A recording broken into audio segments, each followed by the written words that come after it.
대출 금액이 3년 반 만에 최대치를 기록했습니다. 한동안 6만 명대에 머물던 신규 이용자 수도 8만 명대로 크게 늘었는데요. 정부의 대출 규제로 인해 이금융권에서도 대출을 받지 못한 중저 신용자들의 수요가 대부업체로 몰린 것으로 보입니다. 방효정 기자가 보도합니다. 대부업체 신규 대출 금액이 지난해 4분기 7,955억 원으로 집계됐습니다. 이는 지난 2022년 2분기에 기록했던 1조 233억 원 이후 3년 반 만의 최대치입니다. 신규 대출 금액과 신규 이용자 수도 증가했습니다. 신규 대출 금액은 지난 2024년 3분기부터 지난해 2분기까지 줄곧 6천억 원대였지만 이후 증가하며 작년 3분기 7천억 원, 4분기 8천억 원에 육박했습니다. 6만 명대에 머물렀던 신규 이용자 수도 지난해 3분기 7만 8천 명대, 4분기 8만 7천 명대로 증가했습니다. 업계에선 정부의 대출 규제 여파로 이전에 제1, 2금융권에서 대출이 가능했던 중저 신용자의 대출이 어려워지면서 대부업체로 수요가 이동한 것으로 해석합니다.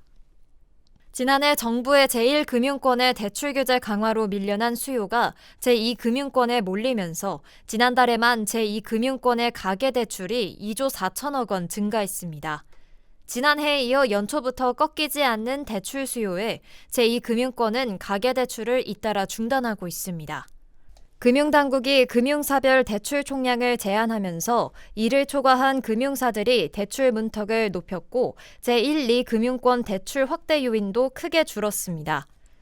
이 영향으로 제1, 2금융권을 이용했던 일부 중저신용자들이 대부업으로 몰렸습니다.